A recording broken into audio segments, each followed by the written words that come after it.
I would like to thank Aapresid for this invitation to coordinate this panel. And we will have two blocks. The first block, where we will make a few presentations by the four panelists, and in that block we will analyze the evolution that food systems and bioeconomy have had in the three countries in the region and in the region as a whole, as Hugo Chavarria will discuss. And secondly, we will analyze without presentations, but in a round table, how we see the future agenda.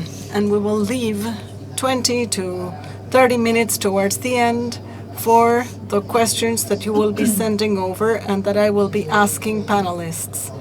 Stating this and continuing with the panel that was presented in the morning,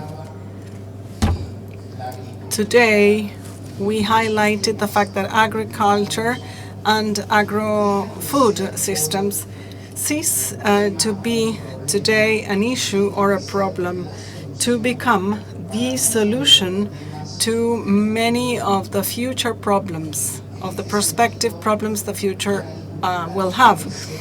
And in this sense, agriculture is no longer primary production. It will then be inserted in a far more complex world where we see that we start having relations with world food safety on the one hand, but also as a solution to part of carbon capture, because this is the only sector in the world that has capacity not just to emit, but also to capture carbon. So we are a solution to the problem posed by climate change in the world. And this is somehow to be appreciated and turned into higher value. With bioeconomy and with the analysis that we're going to hear, we will see to what an extent in the agricultural sector we can add value to our traditional way of producing, because in the end we will get to see to what an extent we can help the energy transition and how we can help sustainability when measured in all three dimensions. That is, the economic dimension being a very relevant one, the social and the environmental dimensions. These three dimensions will surely be implicit in many of our discussions for a country such as Argentina, where the alternatives generated by agriculture in the territorial development and the turnover that can be generated by added value are very relevant. And without making any more comments, because we need to hear panelists, we will get started in this case by the first panelist, Nicolas Bronzovich. He is the National Director of Agricultural Production of the Bioeconomy Secretariat. Oh, I misspoke, sorry. The first person that will take the floor is Hugo Chavarria. He will give us a general outlook of the Américas, and he is the director of the Innovation Program and of Bioeconomy of the Inter-American Institute of Cooperation for Agriculture, IICA. In the Aapresid Congress, as you well know, we are co-organizing it with IICA. The morning session, this session, and other few more sessions have been co-organized together between Aapresid and IICA. IICA is playing a fundamental role in the development of the Américas and in the positioning of the Américas as a solution. Hugo, he is the manager of the program of innovation from IICA. He has been and he continues to be a leader and the executive secretary of the Latin American Network of Bioeconomy that we created 2 years ago. And additionally, He's part of the International Association of Bioeconomy, an agency that brings together 50 economists from all over the world, where we have regular meetings in the Global Bioeconomy Summit. Hugo, you can take the floor.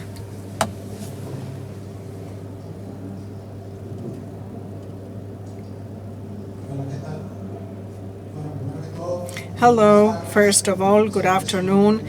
It's always my big pleasure and privilege to be here in Argentina and to take advantage of meeting such good friends. I will present from here because when seated I cannot read the screen. Will you please show it?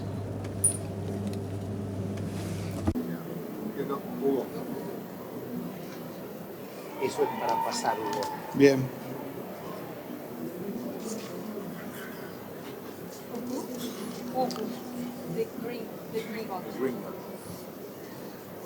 No, pero no anda. No.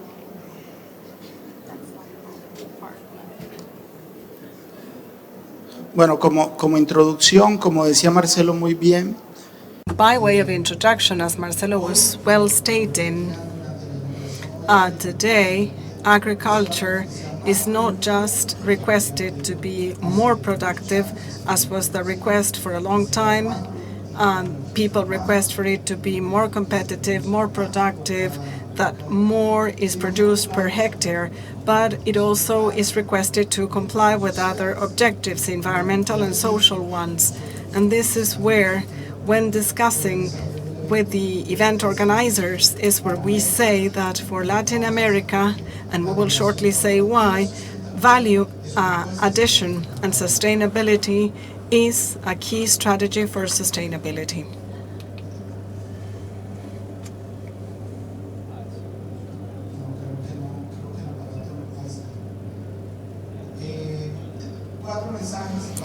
Four messages. It will be hopefully a very short presentation. The purpose is to show the role to each of the country representatives. I will make a very general presentation to then get to know the realities of Argentina, Brazil, and the United States. Four messages. In Latin America, biodiversity and biomass is our comparative advantage, our competitive advantage. But are we using them to the most or fully? And second, this is where added value appears and sustainability as a strategic reply or response, and bioeconomy appears as a model. And here we have a puzzle. I like to talk about it as a running puzzle. We have a few pieces, some were not well adjusted, but we still lack a few more. There are some open spaces. And finally, even though in Latin America or in the Americas there are different bioeconomies, many challenges and opportunities are shared. This is where it makes a lot of sense to work together, to work in partnerships, and to work based on our synergies.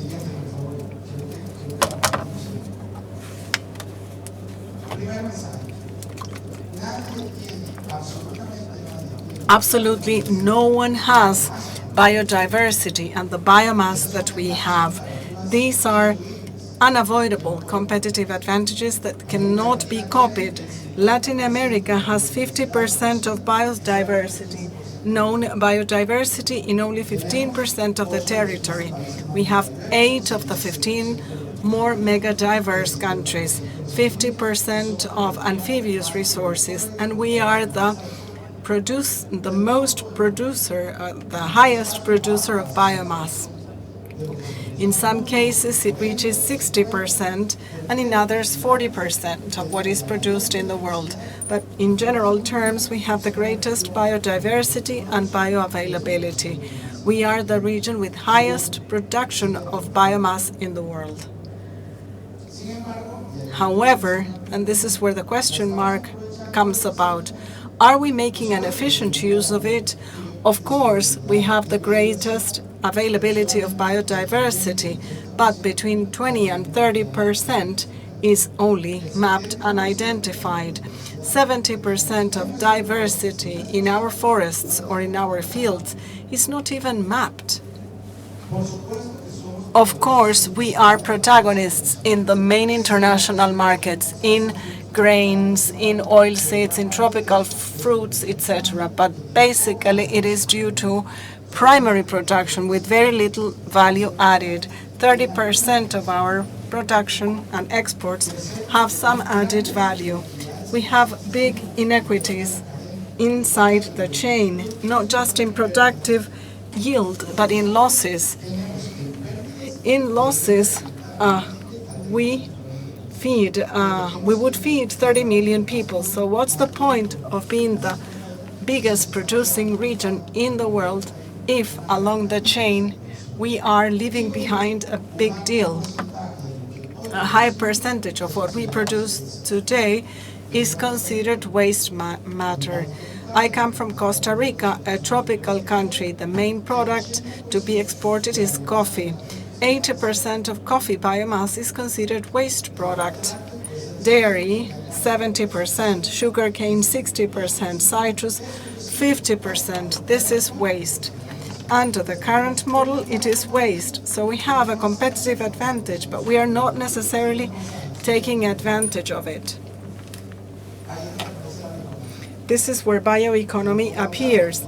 I will not go deep into this because it was largely exposed by Joaquin, but we have a universe of science, technology, and innovation. We have technology convergence. It is not biotechnology. Biotechnology is the first platform. There is synthetic, there is genomics, there's material, physics, chemistry, and all this leads into first being far more efficient and sustainable, not just by producing far more biomass, but by taking advantage of what we produce. Bioeconomy allows us to generate transformations in rural territories. Eduardo Trigo is not here with us, but he says that biomass travels badly because it's very rich in water, it's very heavy. So these new bioeconomic developments have to happen there on the rural territory. It's a new bioindustry localized in territories that generate employment and energy sources. There is greater advantage taken of resources. Not only do we take advantage of primary energy, but 80% of coffee that was waste product before, but today it is used for green chemistry, for biocosmetics, for bioenergy. We are producing to generate improvements in nutrition and in health, and we are contributing to environmental sustainability because there is a paradigm shift from fossils to biology. We are taking advantage of nature services. This is bioeconomy. It allows us to take advantage of these competitive advantages that we are not taking advantage of today.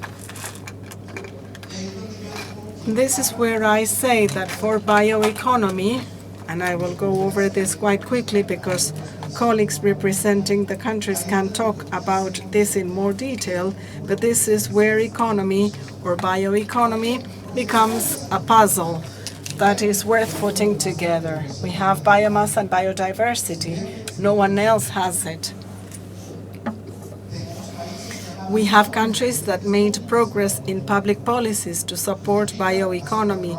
Costa Rica 4 years ago was the first country to establish a national bioeconomic strategy, followed by Colombia and Ecuador. Uruguay launched the national strategy a while ago. Brazil has a strong commitment, and President Lula signed to establish one national bioeconomy strategy. There are 5 countries that have these strategies. There are some that don't have any such strategies, but they do have strategies devoted to specific sectors: science, technology, and agriculture. There's over 18 countries in Latin America with regulatory frameworks for the main paths of bioeconomy: bioinput, biotechnology, biofuels. So this is a fundamental piece of the puzzle. We have policies, strategies, regulations in place for many of our bioeconomic undertakings. Another piece, we have productive developments. We have businesses on site that were precursors and are protagonists of biotechnology or bioeconomy. Brazil, Argentina, biofuels. The region produces 31% of ethanol in the world and 19% of biodiesel. In biosupplies, Latin America today has 20% of the global market of biocontrollers, this being the biggest product in supplies or inputs. Latin America, 20%, and in 2030 it will have 30%. It will have the region with greatest share. Of course, we are protagonists. This is a fundamental piece. It is a fundamental piece, and efforts in science, technology, and innovation, not just nationally with INTA or Embrapa, etc., with universities, with Foragro, Fontagro, and Prosi. And we have an incipient ecosystem in incubation, escalation, and acceleration of bioeconomy undertakings. This is a study that we are about to launch, where we carried out a mapping of all the players in each one of the countries that are part of these stages. They are offering incubation services, escalation and acceleration. It is something initial, but it is a super important piece of our puzzle. However, these are our existing pieces, but we still need to cover a few more puzzle pieces. We lack funding, we lack investment, we lack regulations, we still have a way to go in training, promoting markets for biological products. These are products that are starting, and they may not be all that competitive when it comes to fossil fuels. International trade, we lack pieces to complete the puzzle. That's for sure the case. But even though we have a diversity of bioeconomies, because this is the case, the one in Costa Rica doesn't compare to that in Colombia, Argentina, or Brazil, because they respond to our potentialities, to our capacities, and to our development objectives, science and technology and whatnot. We surely have different bioeconomies, but many of these missing pieces are shared pieces. They are pieces where all countries are working on the same. And this is where IICA, as our general director was saying, was focused on working in collective actions, initiatives that add up onto this. In bioeconomy, we have the national Latin American Network of Economy, composed by 60 members in institutions such as IBD, UNESCO, the Stockholm Institute, FAO, and very many national institutions of 10 different countries in Latin America where we work on these issues. We have the Pan-American Coalition of Liquid Biofuels, which, as we were saying in the morning, one of the trails with greatest potential are aviation biofuels, where there is this concrete mandate for use as of 2025.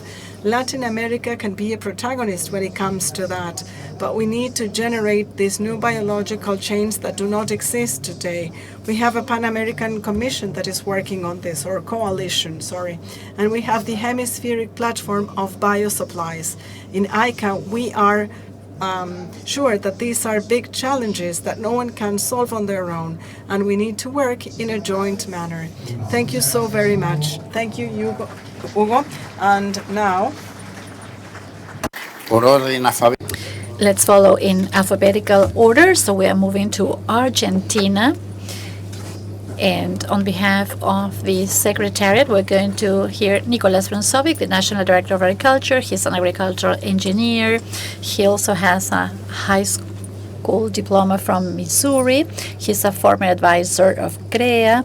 He's an business administrator for the West African Rice Company in Ghana. And he's a former advisor of Aapresid and secretary responsible for several national and international projects. Go ahead, Nicolas. Thank you. Thank you, Marcelo, for that introduction. I will start saying that it's a pleasure to see so many friendly faces at this site. While we wait for the presentation to load, the first thing I want to say is that sustainability and the creation of value in the agricultural sector in Argentina has always been a reality. Sustainability and the creation of value, transformation networks, that has always been present in our Argentine farming sector.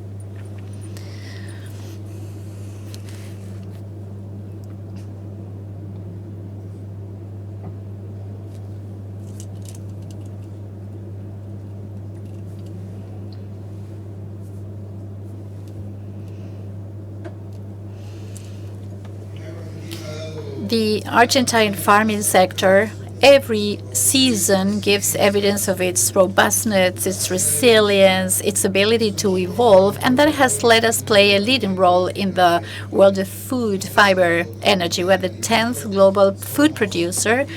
We were for 2020-2023, despite one of the worst droughts ever. We had a 12% share of the corn trade and its derivatives.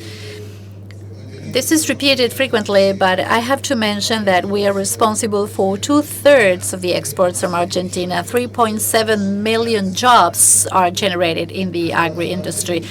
1/4 of private jobs, 24% of private jobs in Argentina are related to the various activities that are added to use biological processes and products to transform the sun into agricultural goods and services. So coming from where I come from, I have to say that no-till is for me a success story and a clear case of wealth generation and value addition in agriculture. Not only in Argentina, I also think that throughout the southern cone of the Americas, no-till has been an example of generation of wealth. The high rates at which we adopted in the southern cone this no-till has been a revolution in our agricultural industry. We've saved millions of liters in Argentina, 350 million liters of gas oil per season. We have increased production. The yields have been more stable, and we have also increased production much more based on the growth of productivity than on the growth of the area covered. In the charts on the right, you can see a map of the cover of no-till, the level of adoption of no-till in Argentina for winter crops in the 2023 season, with observations made in the fields of around 2 million hectares. So it has a high statistical solvency, and this is also an index we are trying to build from the agriculture estimation area at the Secretariat. I'm showing this for you to see that the level of adoption is very high, and it covers all the agricultural area in our country.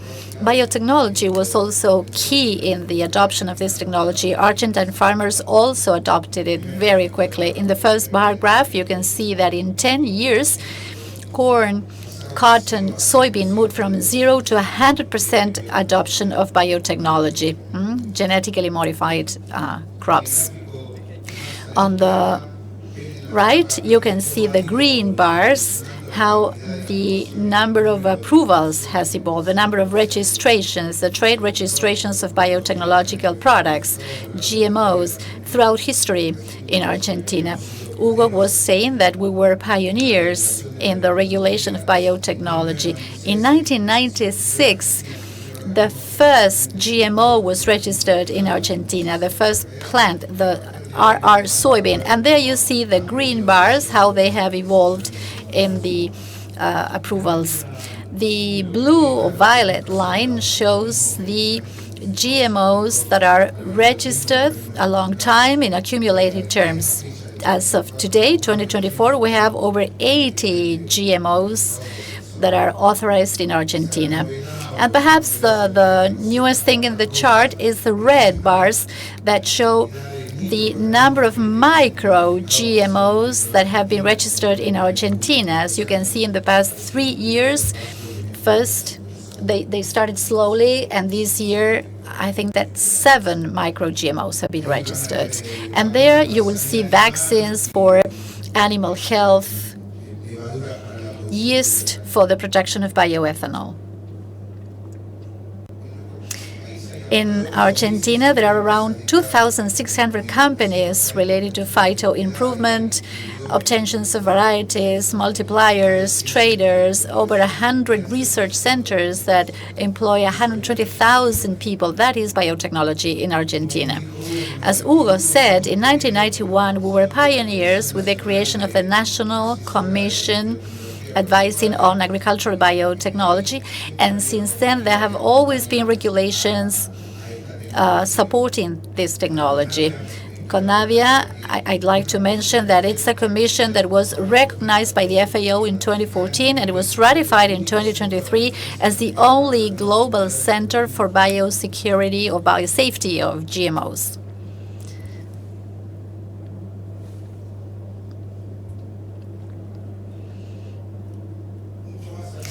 And more recently, 10 years later, actually, after registering the first RR soybeans,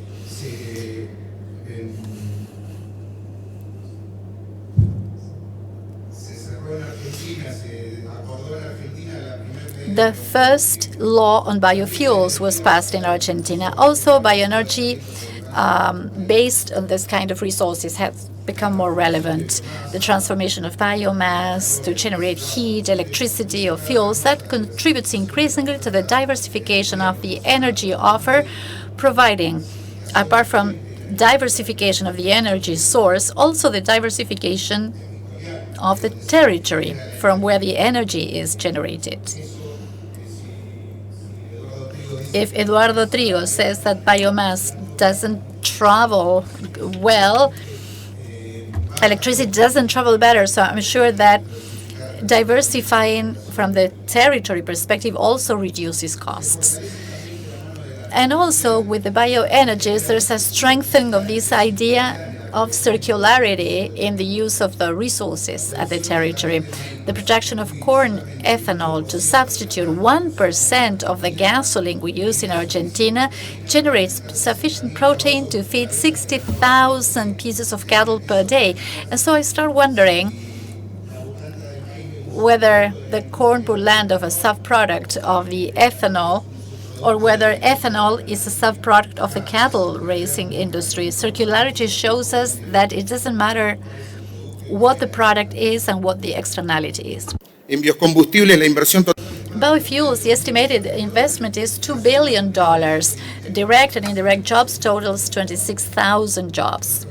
On average, in the past 5 years, 1.5 million tons of biodiesel were produced per year and almost 1.1 million cubic meters of bioethanol per year, distributed in 32 plants at different scales in the case of biodiesel and in 23 plants in the case of bioethanol.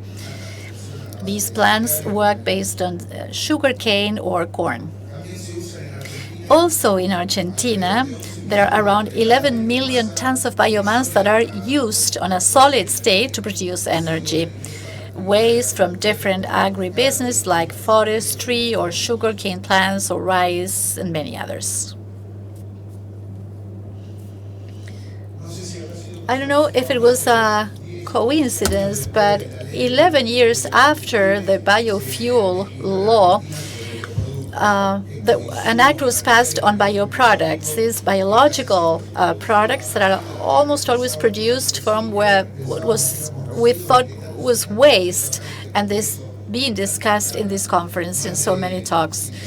Over 115 suppliers of these products. It's an industry that grows at over 15% per year, and I think if we should highlight one microorganism, because I think it deserves it, I think Argentina should make a monument to Rhizobia.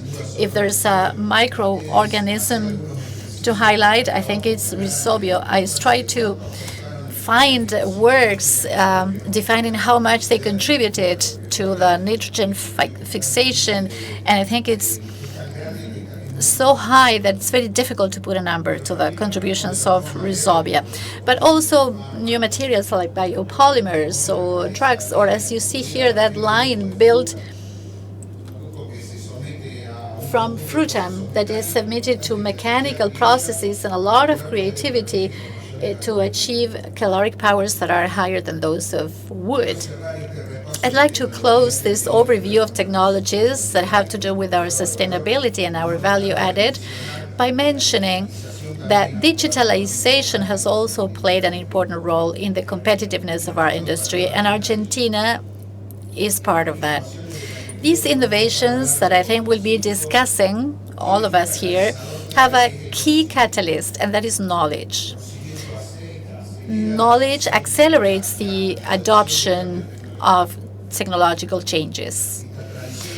This innovation tradition is supported by knowledge, and the high-tech ecosystem in Argentina is a tool to incorporate knowledge from our system. From the hand of digitalization, I'm not an expert in this, but I'm sure that what we can do is increase the doses of knowledge that we apply per unit of surface. So to summarize very briefly, to pass the floor to the next speakers, I think that productive systems in Argentina and in the Americas as a whole are characterized by these 6 features that I selected.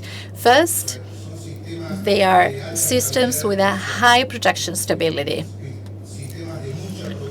with a high level of production. We have higher production in the Americas, and production is based on high productivity.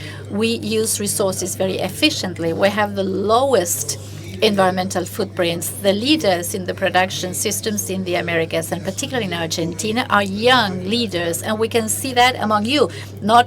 That's not my case, I'm sure, but the leaders of these production systems in Argentina are increasingly younger, and that is a strength that allows us to operate at the frontier of knowledge and technology adoption.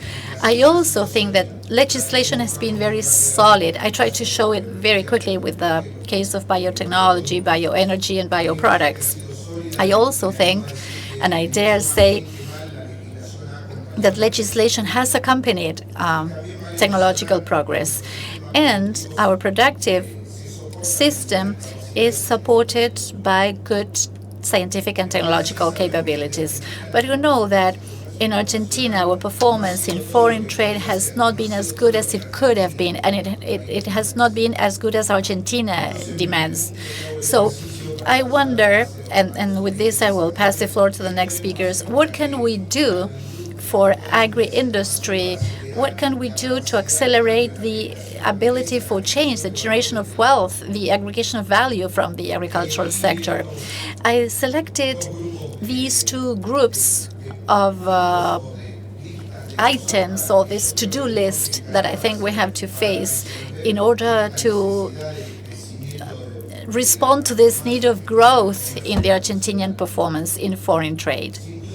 There's no doubt that domestically, locally, we have to reduce the distorting regulations, reduce the tariffs. That is key, and it's the #1 priority. But we also have to enter into agreements. I think we need coordination, convergence. We need to agree so that we can release the productivity in our country. And that has to do with the differentiation and segregation. The demands from the world consider many attributes. It's true that they are changing, and the environment is one of the attributes that global demands considers, but they also consider quality, and Argentinians need to improve our segregation of products by quality. The incentives for a good quality of products for Argentinians have to reach those Argentinians that invest for products to have good quality. We have to work on that agreement. We also have to work on improving our agreement about intellectual property of the plant varieties. I'm sure about that. I know it's difficult for us in my role, but in all the roles I have participated in several discussions. It's not that we do not have the agreement, but we have to renew it, and I think we have everything to win there as Argentinians. In terms of public-private cooperation, this was also mentioned. Excuse me, I think I'm being quite repetitive with what Hugo was saying. We also have to improve in terms of public-private cooperation, although there are many success stories of public-private cooperation or public-public cooperation. But even so, I think there's room for improvement.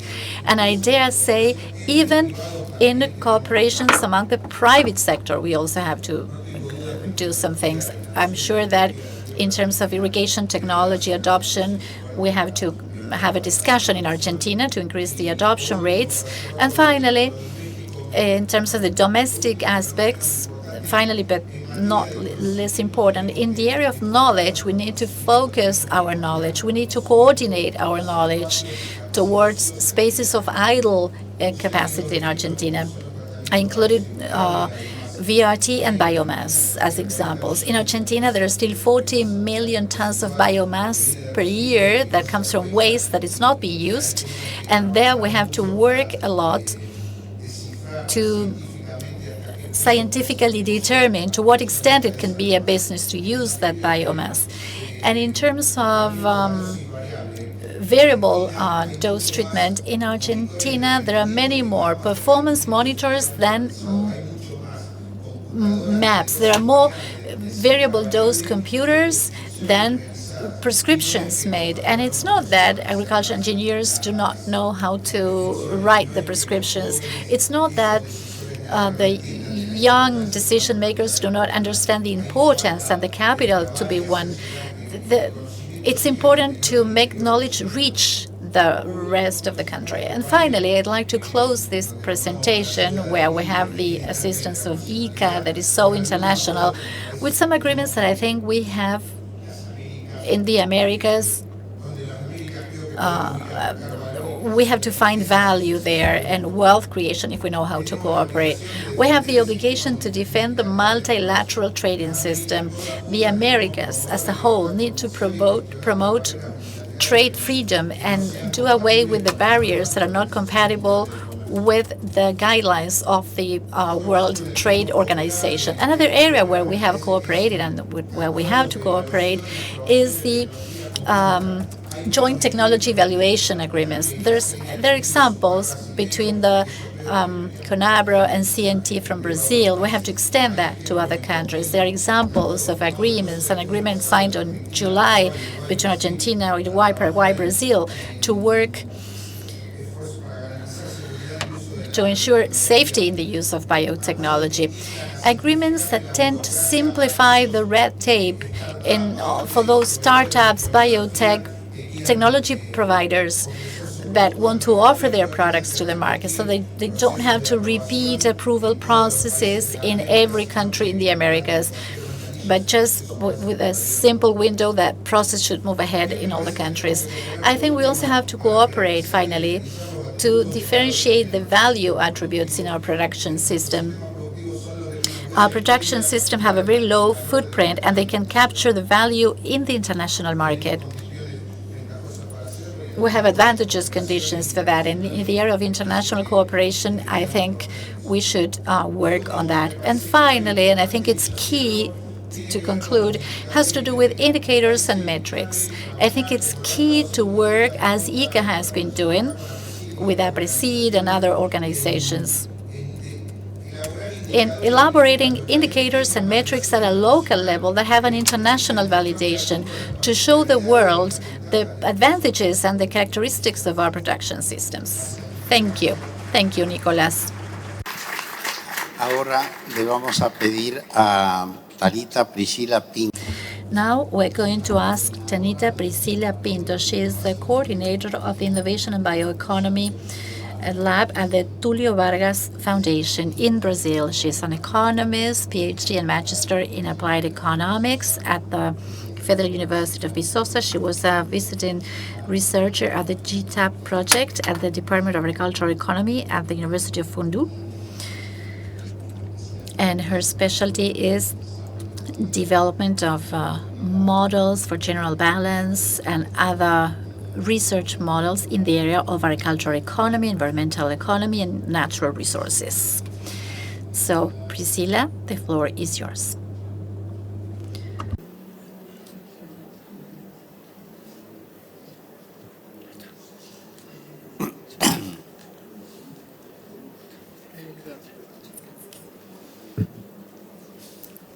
Muchas gracias, Marcelo. Thank you, Marcelo. Good afternoon. I don't speak Spanish. But today I have the opportunity to be here to talk with you about Brazilian bioeconomy and how we developed some metrics and how we can share our knowledge with the rest of the Latin America. And for us, bioeconomy is a topic very important because Brazil has 5 distinct different biomes. And like Hugo said, we have several bioeconomies around the same country. So here I am talking about Brazilian metrics, development, and challenge. So, what is bioeconomy?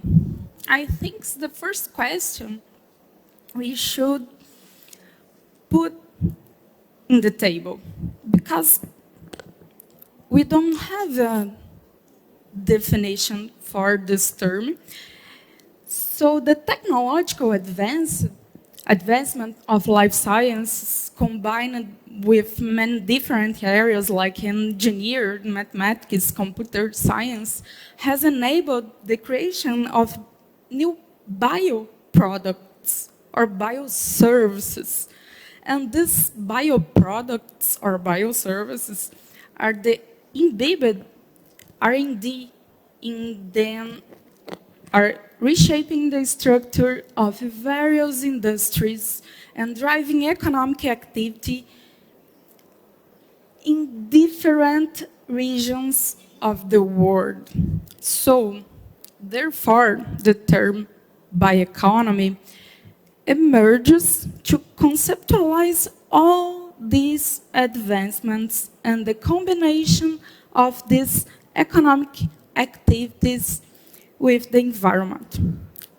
However, like I said, this concept is still evolving, and that's a very, very important point. The link between biology and economics varies across different contexts and countries, reflecting all the potential of natural and technological diversity in different locations on Earth. So, since currently there is no consensus on the definition of what bioeconomy is, we have a stronger idea about the pathway we need to go. In this sense, many different definitions share common elements. And the fundamental challenge of the definition is that bioeconomy is not just a regular economic sector or a group of activities. Its activities span various sectors and are combinations of subsets. Thank you. Of sectors traditionally measured in the system of national accounts. And here we have something in common with all the other countries of the world.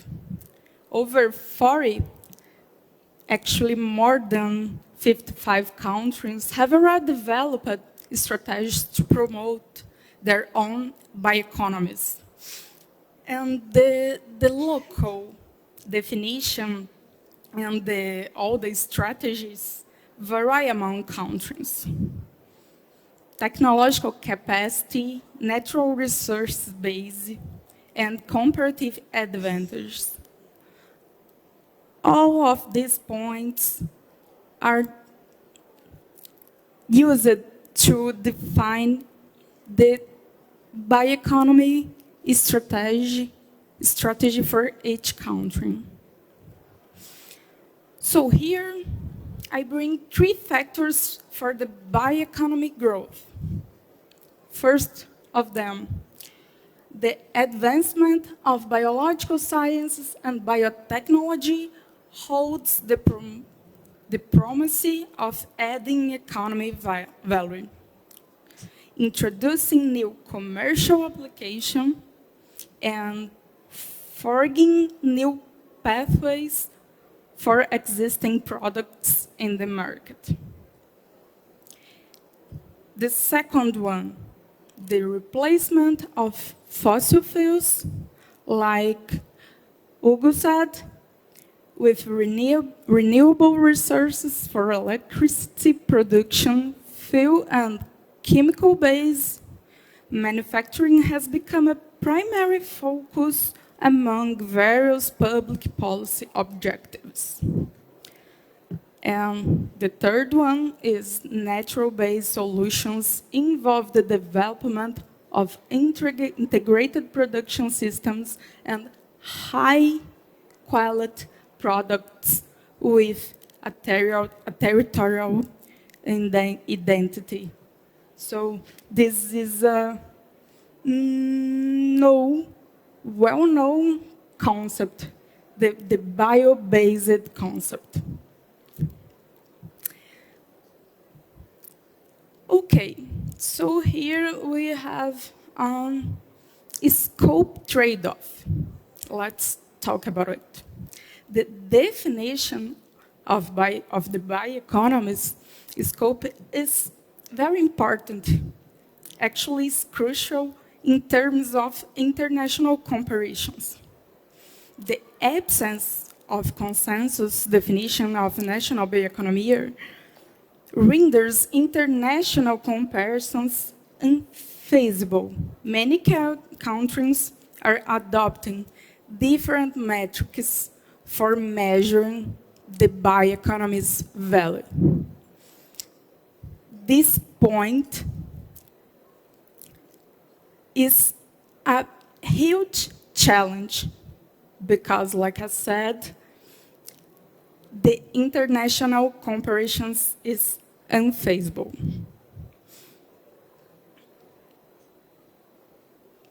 About the literature, we have several definitions, even different definitions for the same country.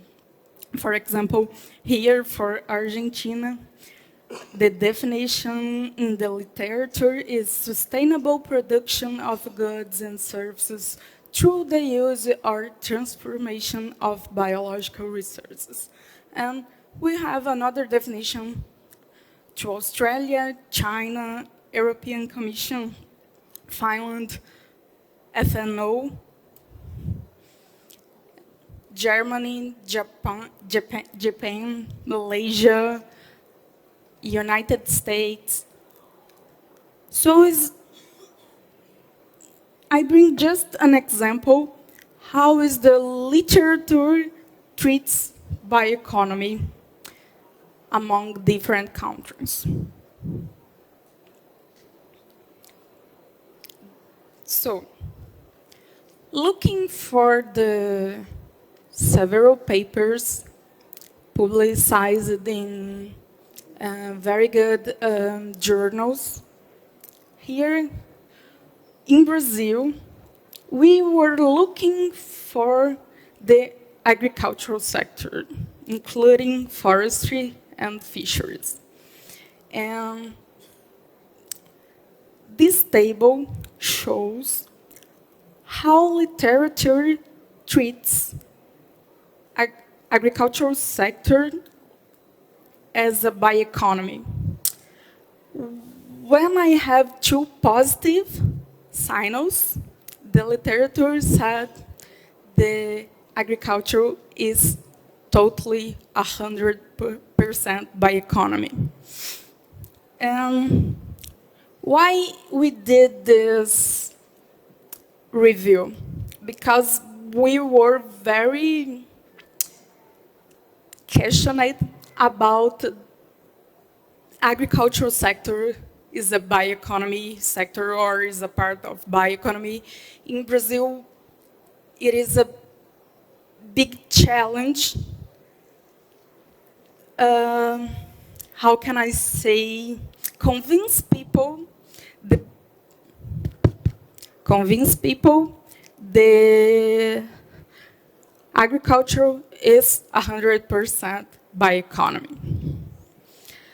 And we were looking for European countries, and as you can see, most of them treats by agricultural sector as 100% bioeconomy. Okay, and then Brazil now is the leader of the G20 initiative. And we have a specific initiative to the bioeconomy. And bioeconomy to G20 includes various economic activities such as agriculture, forestry, fishing, food, bioenergy, and biotechnology. And Brazil is promoting the discussion on bioeconomy at the G20 to build a common understanding and the definition of high-level principles on this issue. And in this context, the initiative on bioeconomy is based on 3 topics: science, technology, and innovation, sustainable use of biodiversity, and the role of bioeconomy in promoting sustainable development. So we built a structured document, and this document is a public one. And this document presents the preliminary analysis indicates that G20 members' approaches are closely aligned across 3 thematic axes: biotechnology, bioresources, and bioecology. And all this document covers the following 7 dimensions: definitions, framework, and metrics, research, development, and innovation, sustainable use of biodiversity, bioeconomy as an enabler of sustainable development, national and regional bioeconomy strategies, financing of the bioeconomy, and international cooperation to foster the bioeconomy. Here, our focus is in the first one: definitions, frameworks, and metrics. Is the first step to do the rest of the dimensions.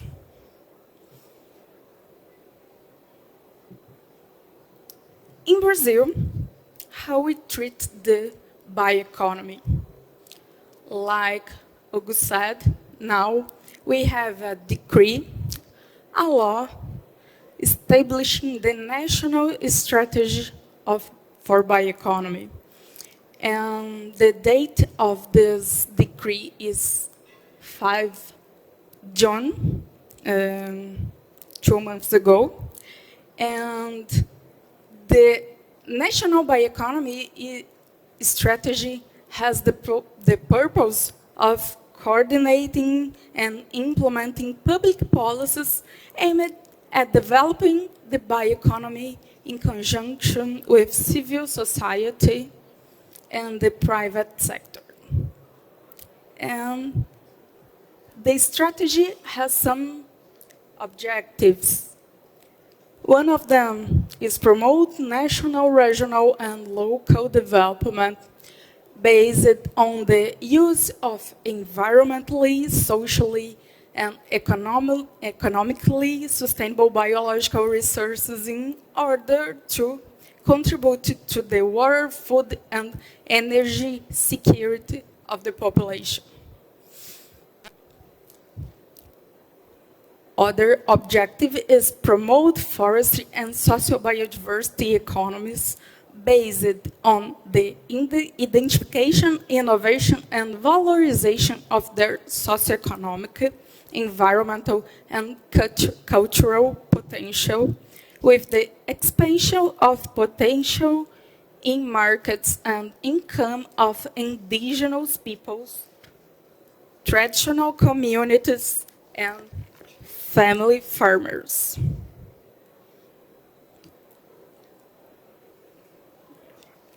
Here we have more three objectives: strengthen the competitiveness of national bio-based production, develop the national information and knowledge system on the bioeconomy, and propose the creation and targeting of financial and economic instruments to stimulate and promoting the economy.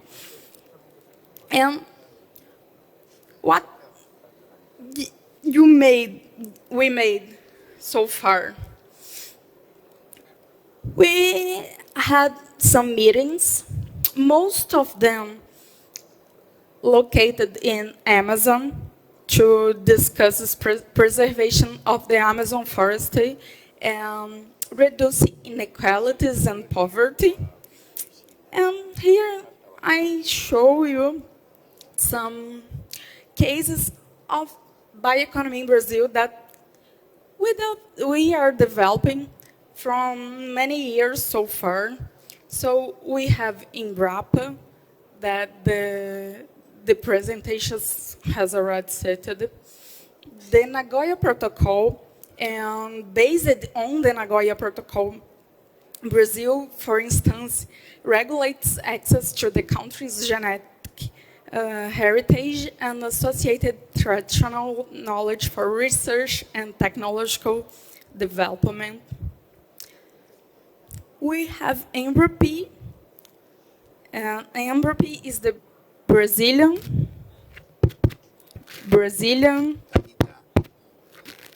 company of,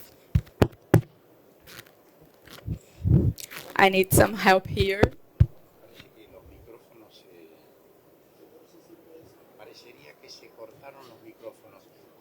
Apúrate para terminar, porque estamos muy...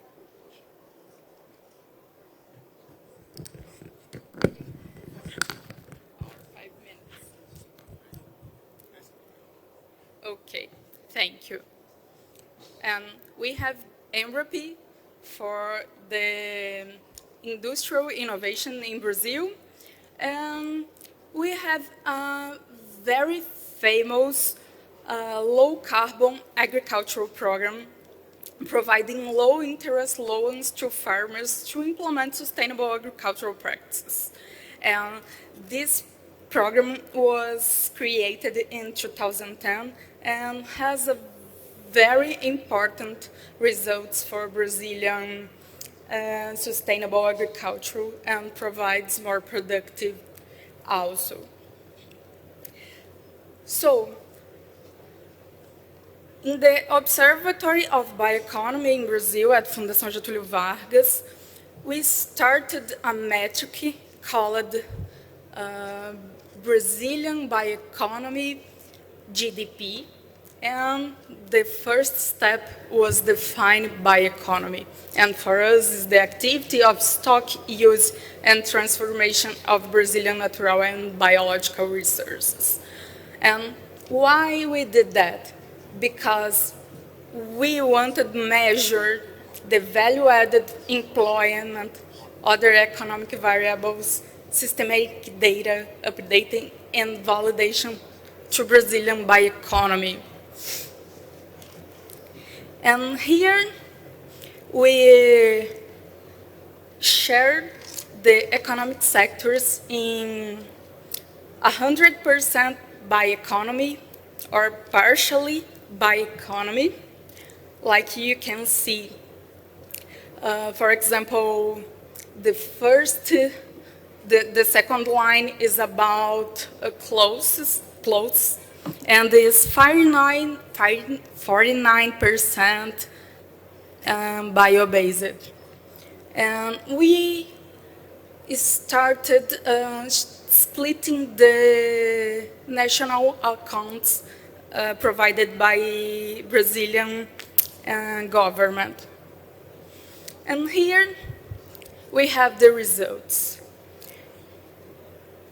The bioeconomy GDP, or PBBio in Portuguese, represents around 25% of Brazilian GDP. In the last year, 2023, is 25.3%. Okay, most of this share comes from agricultural and livestock sector. So, to evaluate and value the bioeconomy, there are specific sustainable criteria that need to be incorporated to qualify or disqualify an activity as being part of the bioeconomy or not. And such sustainable criteria and metrics are difficult to measure and require systematization of data from different activities. There are several efforts in this direction, and as soon as such sustainability indicators and metrics are available, they will be part of the bioeconomy evaluation. We have another studies looking for the specific biomes in Brazil, for example, Amazon and Cerrado. And here I'm finishing, okay? The stock of natural capital and biodiversity, extremely relevant for the Brazilian reality and South American reality, should also be incorporated into this valuation. Environmental economic accounts, known as satellite accounts of the system of national accounts, establish guidelines for the measurement and systematization of flow and stock accounts for environmental assets and ecosystem services.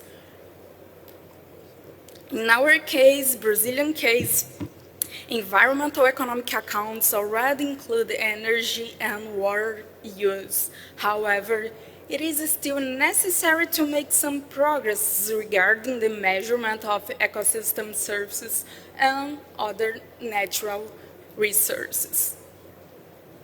And the last slide, we have challenges: institutional, technical, and communication. Regarding the institutional challenge, we need clear governance system, creation of a permanent agenda, bring different stakeholders for debate. Regarding technical challenge, we need improve regionalized data, using of existing information, systematic compilation of data, scientific robustness, and the last of one, communication. And this one is a huge problem for us. Communication, the Brazilian role, expanding participation in the debate, and platforms, we need platforms for compiling tropicalized data.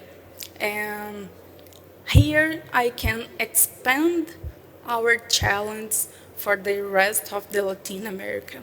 We have the same problems and we have the same challenge, and together we are more stronger.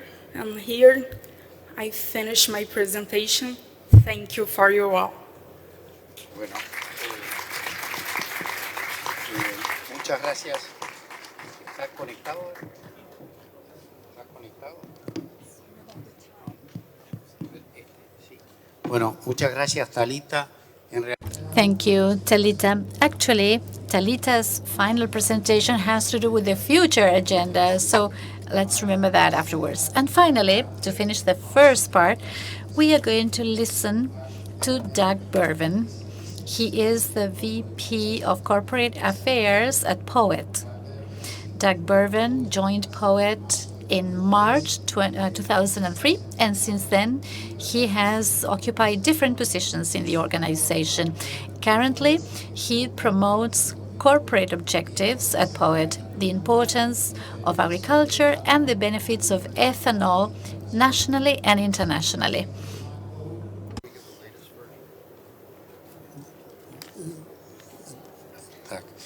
Como les decía, mientras terminan de preparar. As I was saying, while they prepare the presentation, the idea is that after Doug's presentation, we are going to have a very short break, and we're going to resume an open agenda for the panel to analyze some of the topics that Talita mentioned at the end. That is, what's the future agenda for making a better use of the opportunities provided today by the bioeconomy for the development of agriculture in our countries. Thank you, Marcelo. Appreciate that. It's a pleasure to be here this afternoon. Want to thank the conference for inviting us, and I don't know some of you may not be aware of who POET is. Just one slide on our company. POET is the world's largest producer of biofuels. We produce about 3 billion gallons of ethanol on an annual basis, about 14 billion pounds of distillers' grains, 975 million pounds of corn oil, and 8.6 million metric tons of CO2 that we capture and sell into the U.S. food grade system. POET provides about 5% of the U.S. food grade CO2. We also buy about 1 billion bushels of corn on an annual basis. That's about 7% of the U.S. corn crop. And I just want to start out with something that we say often at POET, and that is biofuels are the catalyst for successful agriculture. And successful agriculture is the key to solving the world's most pressing issues, including climate change, poverty, hunger, and disease. Agriculture is in a very unique position to meet its potential and meet all the challenges that the world is encountering right now. So agriculture does have a challenge in front of it. Ag's role in the future, as Marcelo was saying before, is number one, we have to provide nutrition for a growing population. Number two, we need to provide resources for an energy transition away from fossil fuels. And number three, we have to do that all while reducing greenhouse gases and combating climate change. And so the question for that is, can we do it? The answer is a resounding yes, we can and we will. So the next question is, where does agriculture's potential come from? And today, we have three main areas of potential. Number one is the global potential of current crops on land currently in use today, just managing what we're using today better. Number two is the global potential of lands previously in use but now laid fallow. Stanford did a study a number of years ago and said there's somewhere between 1.1 and 1.4 billion acres of land laying fallow because farmers couldn't make money on it. Now, to put that in perspective, the United States farms about 350 million acres in total, not just corn. There's a lot of potential out there. And the third potential comes from biomass around the world. We've heard a number of mentions of biomass today, and that's critical. I'm going to focus more on the first two for this presentation, just to keep it in time. In the United States, agriculture contributes $2.8 trillion of economic output, directly employs 22 million people. And the United States farmers make up less than 2% of our population. There's about 3 million farmers, that manage 48% of the land. That's a lot of land and a lot of responsibility that farmers have. And I can tell you that they're doing a great job. Last year in the United States, we produced the largest corn crop in history with an average of 173 bushels per acre in drought conditions. And that is a testament to farmers taking care of their land. If anybody heard Dr. Lal earlier today, soil quality is of utmost importance, and the farmers are doing a fantastic job in managing it. This is just a chart that shows the relationship between agriculture and biofuel production. Biofuel production is the blue line on the bottom, and the orange line is land values of the top 10 ethanol producing states. Just a little bit of history, in the mid to late 80s, agriculture was dying in the United States. The cost of production was way above the value of commodities. We had farm aid, we had bankruptcies, we had suicide rates going up. It was a terrible situation. But as the biofuels industry started to grow, we started to balance the market for grain. There was too much grain. The U.S. was paying farmers not to farm 20% of their land. And unfortunately, we had to do that.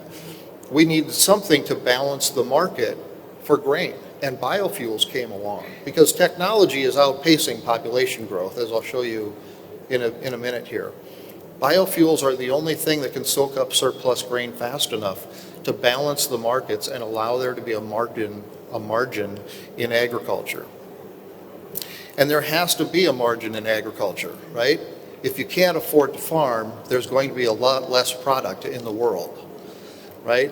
There needs to be a margin because markets lead to margin. Margin leads to investment, and investment leads to innovation. And innovation is what is going to allow agriculture to meet its potential. I want to talk about nutrition for a growing population. That's the first of the three-legged stool. Corn yields are going up all around the world, not just in the United States, but they're going up and they're expected to go up even faster. Most seed companies will tell you they will double the amount of output on the same amount of land in the not too distant future. And as the ethanol industry grew over the last several years, we were accused of taking nutrition away from the world. Nothing could be farther from the truth. As biofuels grow around the world, undernutrition went down. Since the year 2000, over 1 billion people have been lifted out of extreme poverty because we've balanced agricultural markets. Think about that. It's a really important aspect. Population growth versus corn yields. Since 1960, world population has grown by 2.6 times. U.S. population has only grown by 1.8 times. Corn yields in the United States have grown by 4.5 times.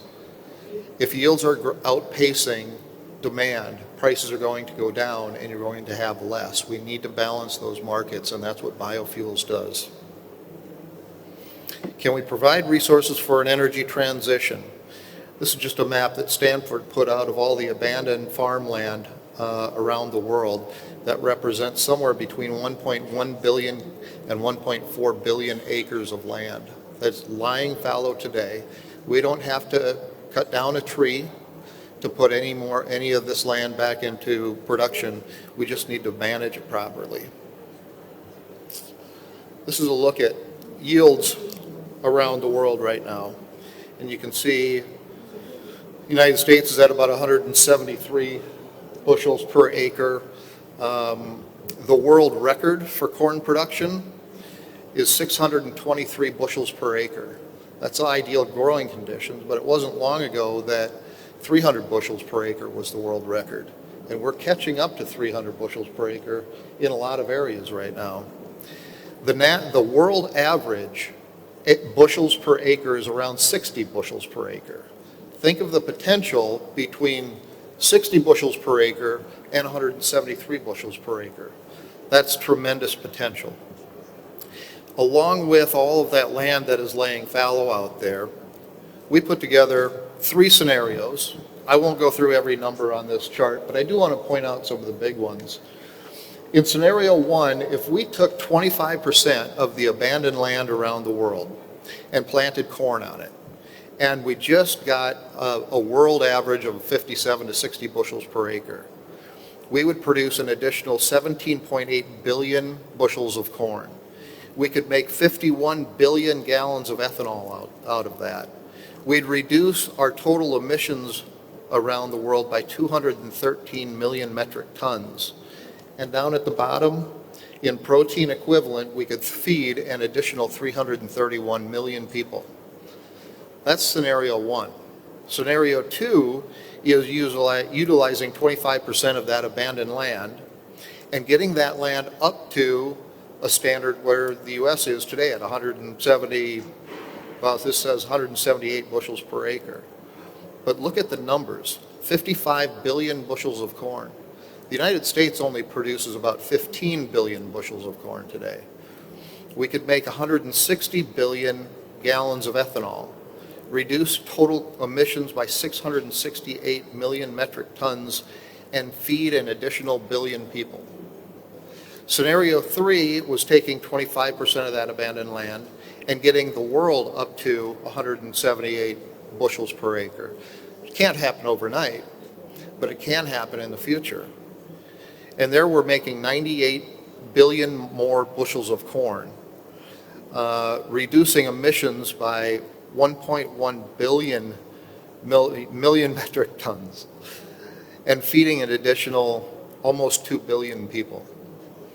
This is what the potential of ag holds, and we're just talking corn. This is not all cereal crops. The potential of agriculture around the world is literally untapped. There is no fear of feeding a growing population as long as farmers can afford to farm. Cheap grain does not lead to cheap food. Cheap grain means that farmers can't afford to farm and we don't have enough to feed the world. Biofuels balance markets for grain, which allows a margin in agriculture, which allows us to meet these scenarios. Can we reduce greenhouse gases while we're doing all of this? And the answer is yes. Today, ethanol is about 50% better in greenhouse gases than gasoline. We have a commitment to be 70% better by 2030 and net carbon neutral by 2050, and I think we'll beat those numbers significantly with climate smart farming, as we've heard today, no-till, cover crops, etc. Carbon sequestration is another thing that we're working on in the United States right now. And I'll talk about that here in just a little bit. But there are a number of pathways to get to net zero, even for agriculture as well as for ethanol. This is just a look at the additional CO2 in our atmosphere. That black line represents the growth. The red line goes up and down every year because the world breathes in and out carbon. When plants grow, it breathes in carbon. When those plants are processed, it breathes out carbon. That's the up and down line.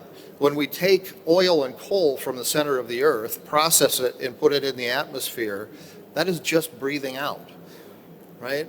That is just breathing out. That's why we talk about a circular economy, getting our resources from the surface of the land rather than the center of the earth. And that's what we're doing with the bioeconomy, with biofuels, etc.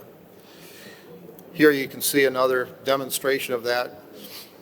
When corn grows, it soaks up CO2 and then it's emitted into the atmosphere. It's a natural cycle. It's nature's balance coming from the surface of the land.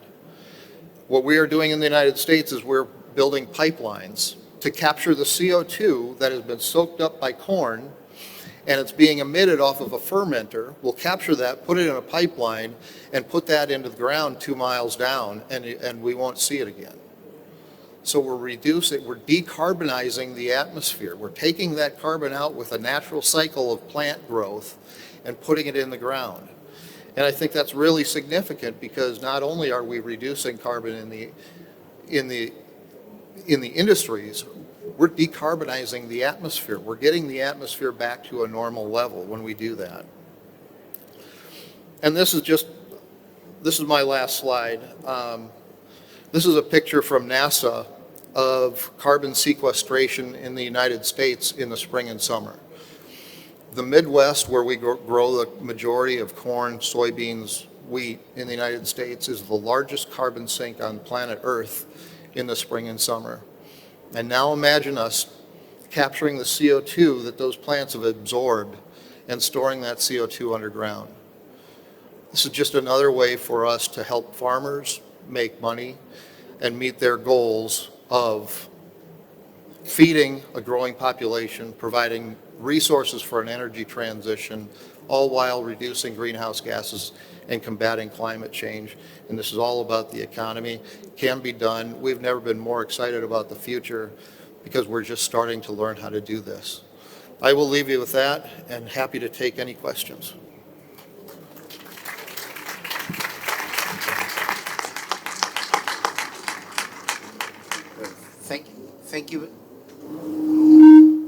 Thank you very much, Doug.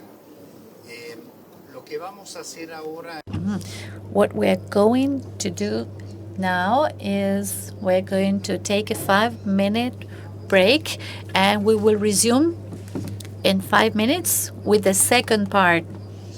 In the second part, we are going to analyze the agenda for the future, how we see the future agenda.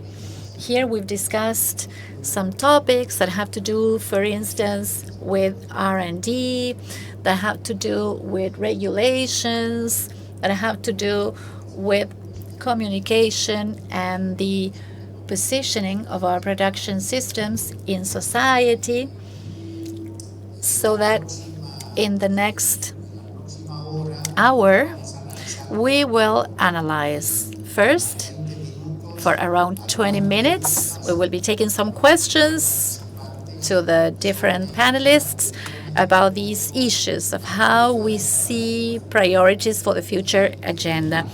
And then we are going to have, we're going to answer all the questions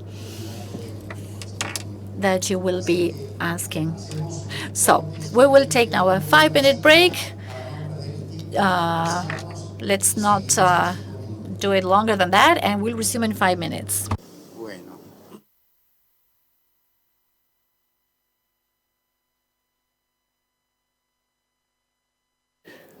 Mientras transcurre este breve intervalo propuesto por Marcelo Regura en la moderación de este panel, recordarles que nos pueden... In the meantime, I remind you that you can follow us the social media at Aapresid in Instagram and X, and all the talks will be available. They are being recorded, so they will be available at the webpage of Aapresid, apresidcongreso.org.ar.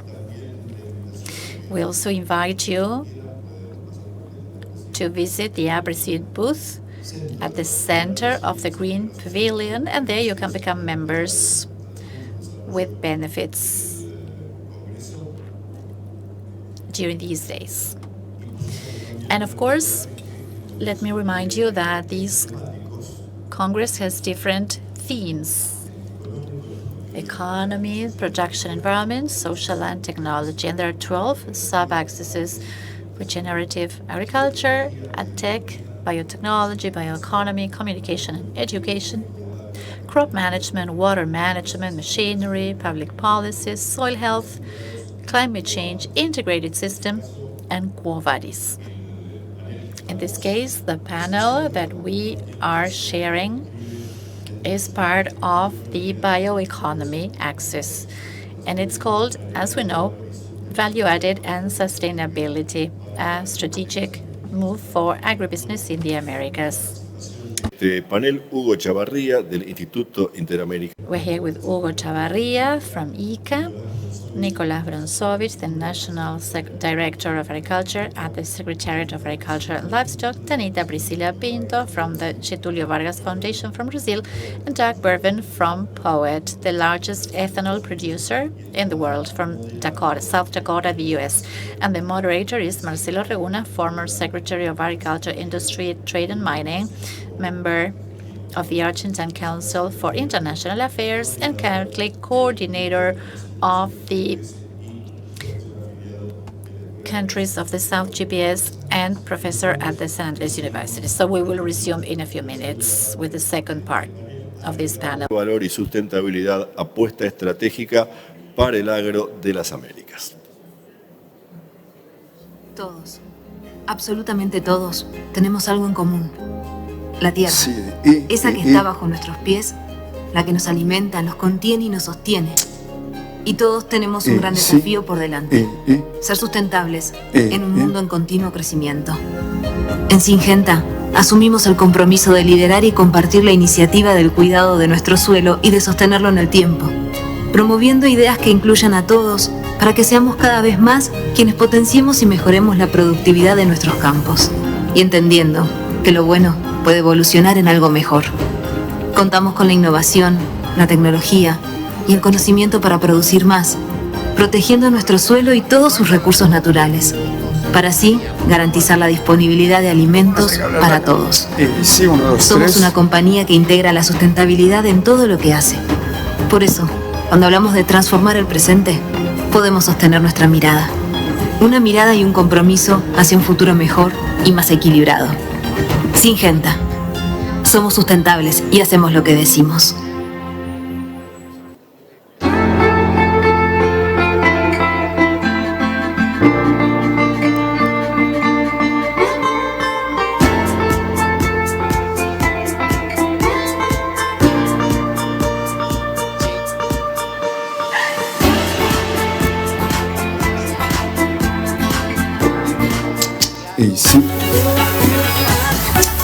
Sí.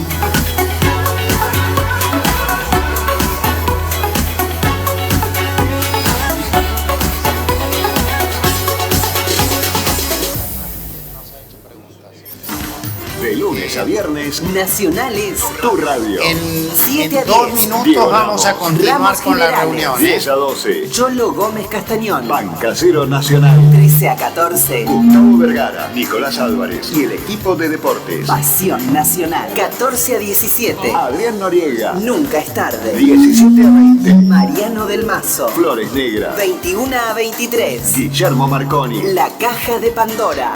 Por AM870 y en todo el país. Tus voces están en Nacional, tu radio. BAE Agro acompaña la actividad agroindustrial de Argentina. Un lugar de encuentro para las empresas que día a día logran innovar y dar empleo a muchas personas. BAE Agro es campo, es industria, es innovación. agrobae.com.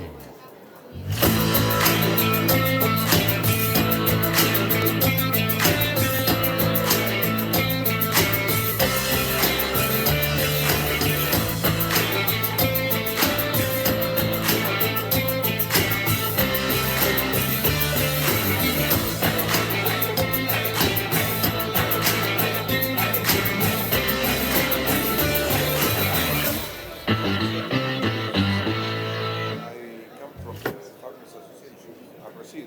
Okay.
just a single conversation. We can discuss about innovation, how is the priority, and how do you see the role of innovation for the future. Then regulations, how do you see regulations. Third would be communication, how we can better get the awareness, and particularly in some countries, as she mentioned, communication is an issue to install good, and also in Argentina, what is bioeconomy, and then I don't know if you want to add some other issue, cooperation. I found it very interesting the wellness. Sí. Bueno, vamos a continuar ahora. Let's now continue the second part. Initially, we will try to analyze with experts how we regard the agenda, the outstanding agenda for the future. And we will try to analyze 3 or 4 of the subjects that appeared both in the morning's session and in this session in connection to how relevant some aspects are and to what extent these may play a role in the future. We will then talk about R&D, we will talk about the regulations, we will talk about the need to achieve better positioning. Something that would be interesting to approach in some more detail is how the vision is in the world, the one that was presented by Doug, to what an extent biofuels contribute to sustainable development, to what extent do they generate conflict with food safety, with food security. This is actually a very important issue. Doug's experience and those that we have had so far in Argentina show that in very many regions, biofuel production has been a factor of relevant local development. So I would like to give the floor to each one of them, and we will then answer a few of the questions that you sent over. And eventually, if time allows, we will ask a few questions out loud for the last part of it. So in an initial round, I would like to have some sort of idea of what is your take of the role of R&D for the future. Do you believe that what is done today is well-oriented, and is it sufficient, or should we reconsider R&D agendas, the ones that have different scientific systems with better prioritization of sustainability and economy? And additionally to this, how do you regard international cooperation when it comes to this? Because we do get to see this, and Hugo, maybe you can talk about this in some more detail. A great deal of our institutes have reduced their budgets in R&D, and this morning and also in the afternoon, we considered that future developments and the solutions of agriculture as part of the current solutions in the world have to do with part of the innovations that have taken place in bioeconomic innovation, this being critical. But we need to know whether efforts being made so far are enough, and how can cooperation make progress when it comes to this. Talita, you mentioned R&D. What is your take in Brazil? The idea is to give brief answers so we can engage in a round or in 2 or 3.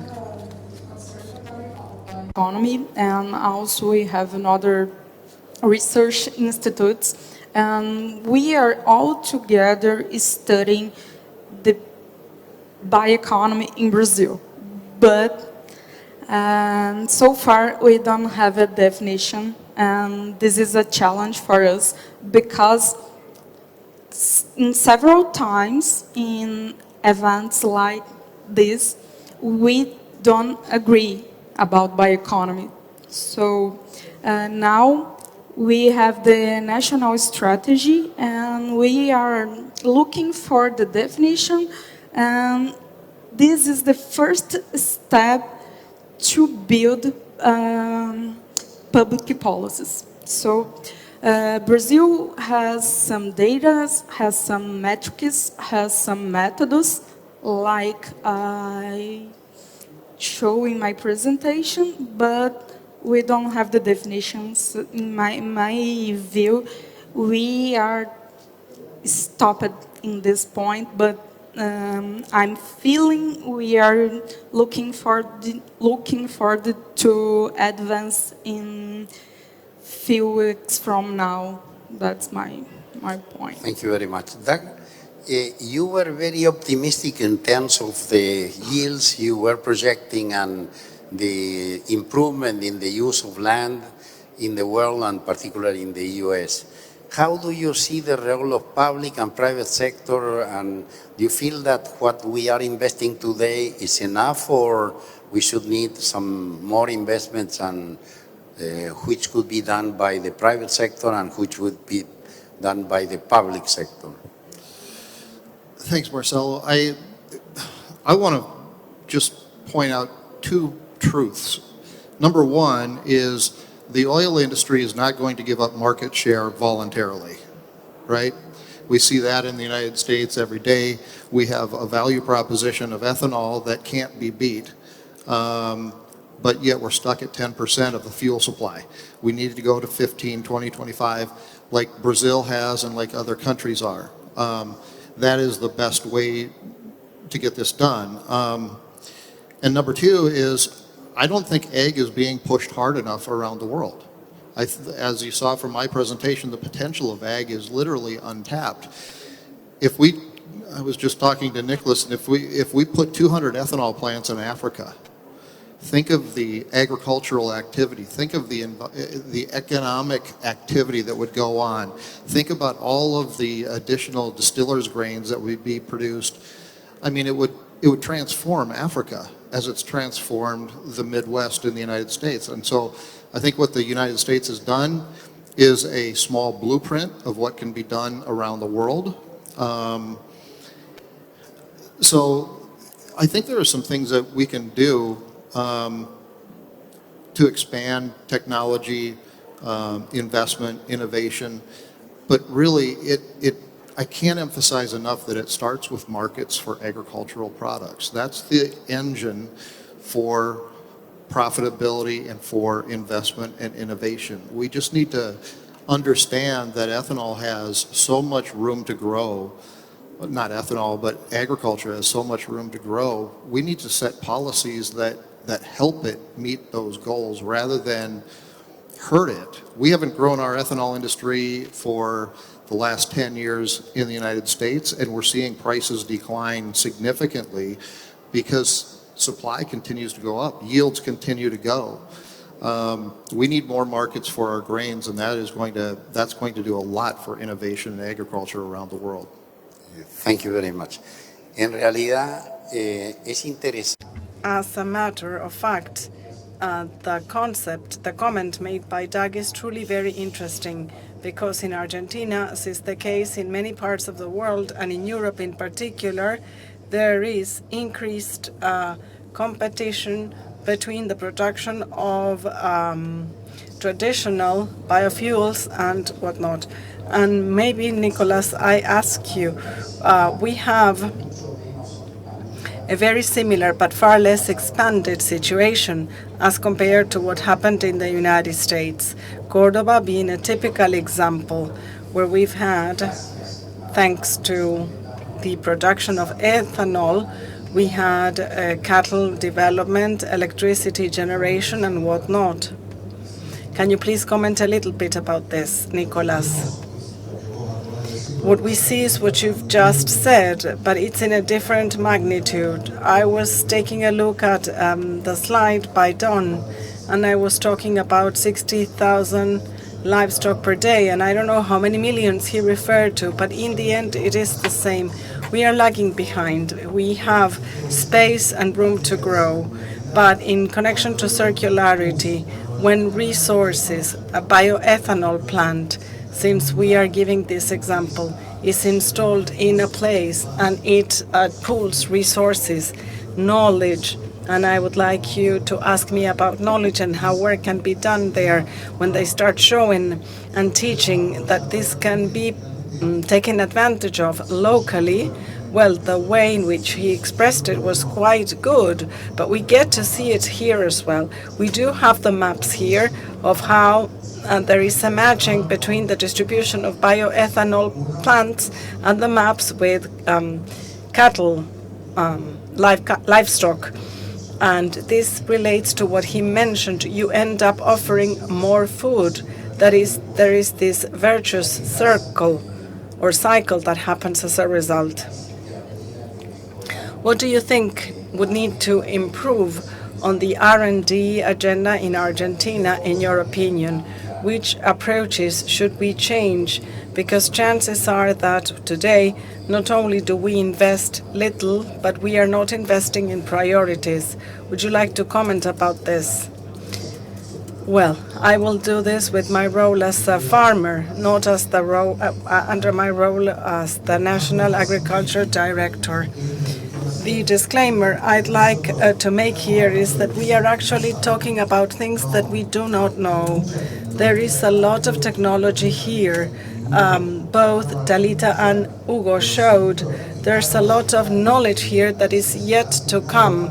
And you know, the rate of technology around new products and the rate of adoption has accelerated so much that we really don't know what knowledge has to be generated. It is good for specialists to talk, but when I was mentioning about private-public partnerships, it will be necessary for us to go closer into private-public cooperation or partnerships, because I can see whatever we can invest.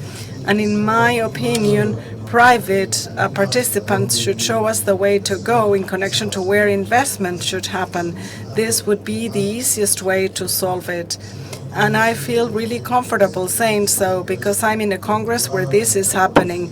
The private sector is leading us into what they need to hear, or what lectures, what kind of discussions should happen here.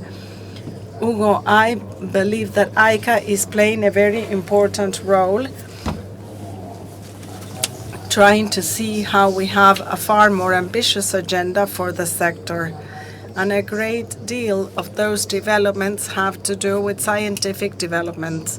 You well said that probably we have the greatest abundance in the world in connection to land extension. We showed in Argentina, Brazil, and the United States that there is a great capacity by the businesses in order to increase innovations. But the thing is, what is the role that you regard for the future, and what is the cooperation that can happen in this?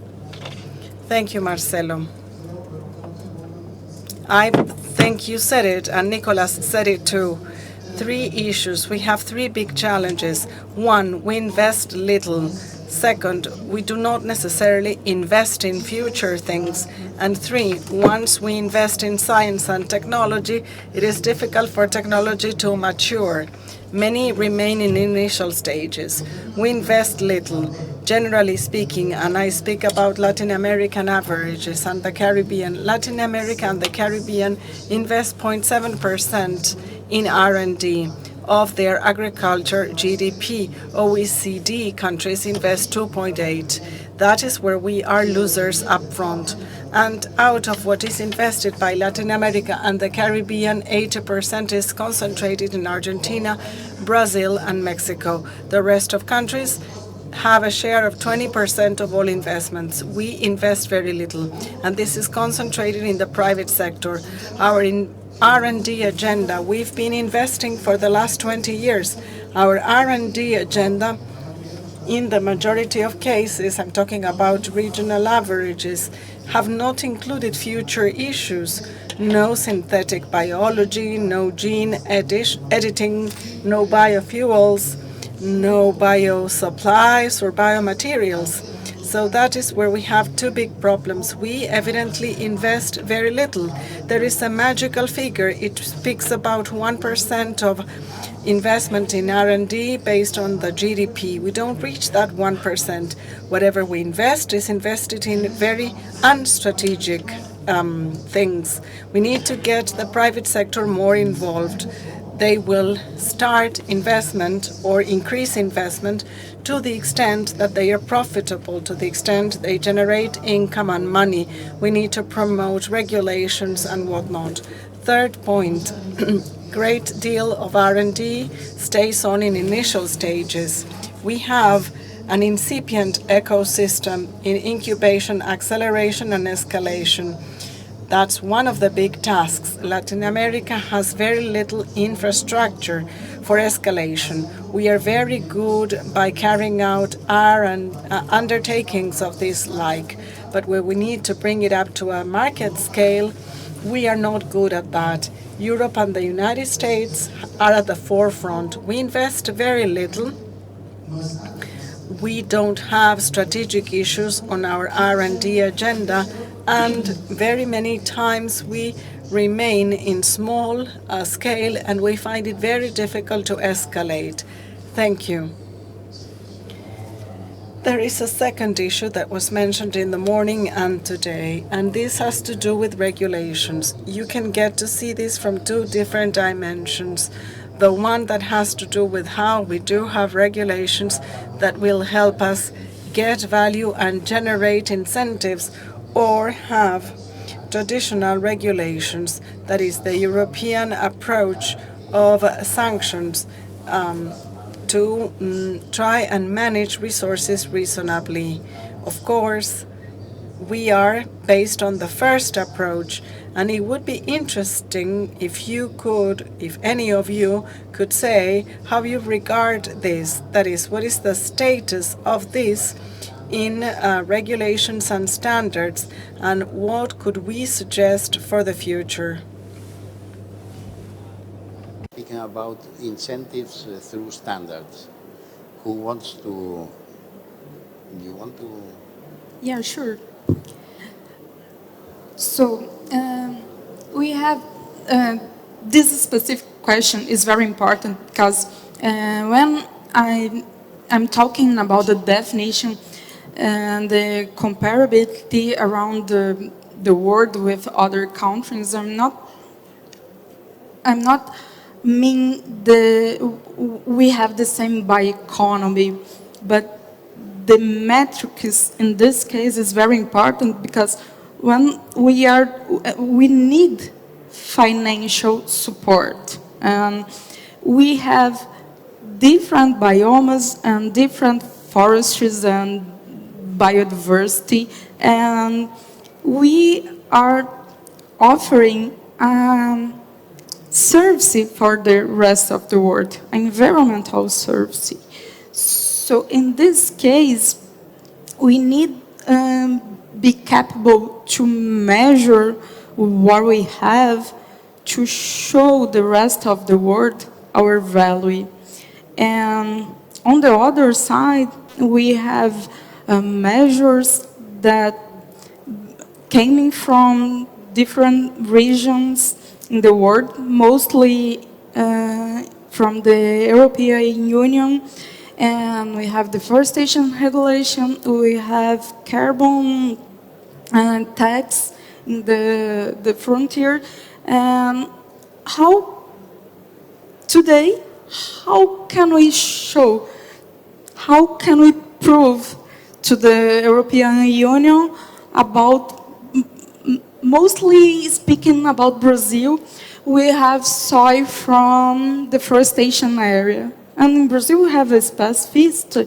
We have legal and illegal deforestation. Is another level of complexity, but I'm not into this point.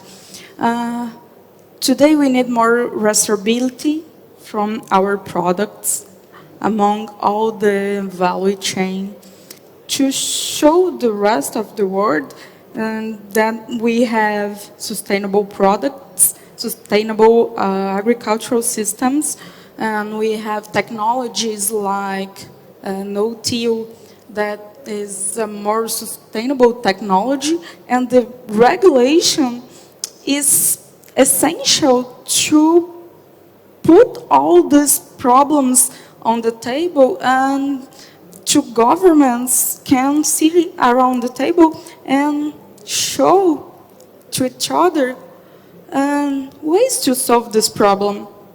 Now we have many regulations coming from the European Union, and we are incapable to prove our sustainability or our the use of our land, and is a huge problem for us here in South America, because European Union is one of the most important markets for us.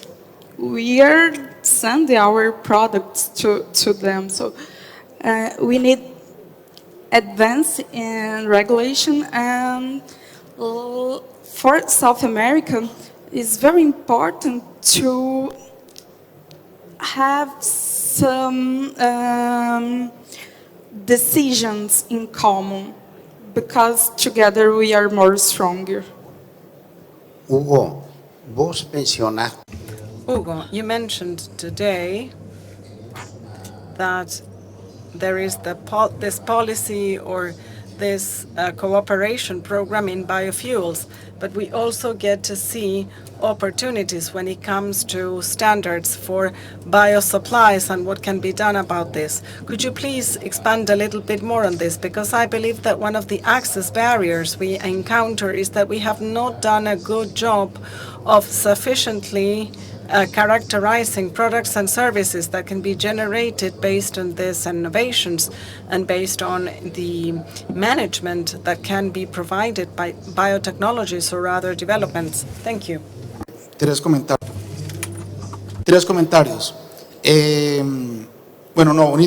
Well, first, a general introduction. Here we are discussing technological developments or commercial products that did not exist 30 years ago. Well, perhaps to the exception of biofuels, that it's longer in Brazil. But in general, we're speaking of products that did not exist. Obviously, the regulations are essential. They're essential to make sure that that technology, that product is healthy, is safe, is sustainable environmentally. We need that. But we need that regulation to be agile as well, not to be a barrier. That is, we need regulations that facilitate the business environment, that facilitate investment, that give security to investors to put money in it. So we have three challenges there. One is that there are countries that have made a lot of progress. We have success cases in biotechnology in Argentina, or biofuels in Argentina. In Brazil, we have successful stories of biofuels or bio-inputs in Brazil. Well, Brazil is the big leader here. In Brazil, they're using bio-inputs in road crops. That does not happen anywhere else in the world. That's thanks to the regulation. So we have success stories, but other countries are just beginning. So we need to move forward with regulations for those technologies in other countries. So first, developing regulations for bioproducts. Second, we need to standardize among countries that have a lot of trade between them. It's a headache for the businessmen to meet different regulations every time they go to a different country. There are mechanisms for standardization, and that is being done. Actually, we're working a lot on that from IICA in the standardization of the regulations for bioproducts in the countries in the South, in Central America. For investors, that is wonderful. And third, we need to work on regulations to facilitate trade. For a researcher to import reactive, sometimes it's very difficult. Sometimes they don't know what tariff to apply to it, so it stays at a warehouse for 6 weeks. So the issue of international trade for these new bioproducts is another important aspect. So three things: specific regulations for biotechnologies and products, standardization of the regulations among countries, and third, international trade. Representative here. today in the morning and always, and also Nicolas mentioned, we need a better strategy working the private sector and public sector altogether. How do you find that our private sector organizations in South America with the U.S. organizations could deal better to have a better narrative about our production systems? I think this is a big challenge, and we should discuss with your organizations and our private organization how we can have a roadmap for future cooperation, for at the end of the day have a better narrative about our production systems. Yeah, thank you for the question. If we want to change the world for the better, we need to get politics out of our policy. There is just way too much influence from the status quo that affects the ability of agriculture to meet its potential. And that's evident in so many things. In the United States, corn-based ethanol cannot be considered an advanced biofuel. Why is that? No matter how good we are in greenhouse gases, it's because, again, I hate to bash the oil industry, but it's just fact. They lobbied to not let corn ethanol compete with them. That's the reason. And, you know, that's politics in policy. We've got some really good policy out there that can help us meet our goals, but within those policies, there's all these little roadblocks. And I'm just saying we're not going to improve the world for the better with the status quo. We have a lot of hungry people in the world. We've got an environmental problem. We have an economic issue worldwide that we need to solve. We need something better. And the blueprint is out there. The blueprint has been written in Brazil. It's being written in Argentina. It's been written in the Midwest. Take that blueprint from, I'm just talking U.S. standard, the blueprint of economic agricultural growth in the Midwest over the last 20 to 40 years and place it in other places around the world, and we'll see economic and agricultural growth like we've never seen before. But it's not going to happen if politics is the main driver of policy. If we want reality to happen, we've got to have some cooler heads, and I'm not talking about Brazil, Argentina, I'm talking about the United States. That's where I know what the laws say and why they say it, and it's very frustrating, frankly, to see the potential of ag stagnated over the last 10 to 15 years because of money in our system and politics. It's a sad reality. We can do all these things, and I keep coming back to what Nicolas said. It's knowledge, it's education. If everybody understood the potential that we have here and what we could do, I think it'd be a much easier sell. Okay, thank you. In any case, when we envy your policies in Argentina because our agricultural sector is very unprotected compared with yours. Nicolas, vos hoy mencionaste. Nicolas, you mentioned today something that I think is critical, and not only in plant genetics, and that is the intellectual property aspect. When we look at all the value additions that will happen in the future, it has to do with new scientific and technological developments that need to have a retribution. How do you see that for our future as challenges, thinking of, as Hugo said, there's a good agenda of products and innovations, but we have a new agenda of regulations in these topics of intellectual property. Well, perhaps our neighbors here in the panel and of competitor countries, they shouldn't listen to this.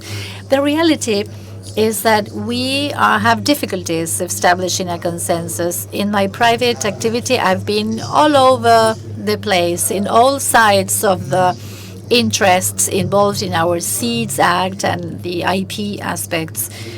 And it's something outstanding that we've had forever. I was very young, Marcela, I don't remember, but I see it with concern. But anyway, I think that the reality and the power of this industry will force us improve our consensus. And in my role today, I'm not going to give up. I will keep working and asking for help and cooperating.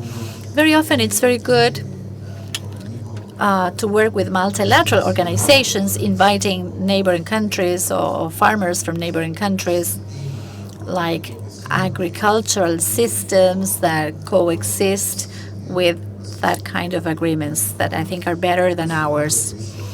Of course,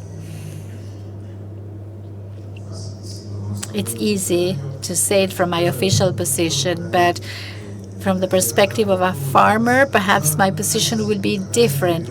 But I truly think that there's a lot of genetic gain that is wasted in Argentina. So I would also be fighting to improve those agreements. I understand that when the levels of pressure and deregulation and regulation that our sector is subject to in Argentina, when they reach more normal values comparable to other countries, I suppose that will be discussed. Perdón, Marcelo, pero me parecía. I thought it was very important. Perhaps this is a question for you, but when Talita mentioned her concern about the deforestation regulation, well, actually, a week ago here, the Agricultural Council of the South met here, and the ministers of agriculture of the southern countries signed an agreement to express themselves against it very firmly. Well, I will talk about it for a couple of minutes only. The ministers of agriculture signed a resolution questioning the unilateral decision of the European Union and also asking for a postponement and trying to include better consultation mechanisms. I was at an experts meeting at the World Trade Organization trying to see how we revitalize the multilateralism that we discussed here. And at that meeting, what we saw was that there's not a lot of political will in the world to reach multilateral agreements. But there's an issue that is essential, that can be an incentive, and that is that today we do not have an agreement in the area of trade and environment. And perhaps, just as in the Uruguay round, we negotiated an agreement on health, perhaps we might negotiate at least a multilateral agreement. If we have this kind of agreement on trade and environment, that we should agree, what is good and what is bad, I'm sure we would not have unilateral resolutions as the one in the European Union. So this is a great challenge that goes perhaps beyond the purpose of this meeting. I have another question for Hugo about the characteristics, because you mentioned different bioeconomies in Latin America. And don't you think that perhaps they might be grouped in the same categories, or should we have different approaches of bioeconomy? Thank you for the question. I want to make a comment about what you said before. When you asked about the outstanding agenda that we're going to discuss about it, I mentioned some things. Two of those things were related to what you just mentioned. I think that our agriculture, our bioeconomy, our agri-food systems have this debt that they need to have metrics that show that our agriculture, livestock, and agri-food systems are different. They are sustainable. They generate, they promote the rural territories. We need arguments to defend ourselves based on the evidence of environmental, social, and economic impacts of our agriculture. As Doug mentioned, ethanol. That is our agriculture, that is our bioeconomy, and it's different from other models that do have numbers and metrics, and we're not in a good position there. So we need to defend ourselves in those international spaces where decisions are made.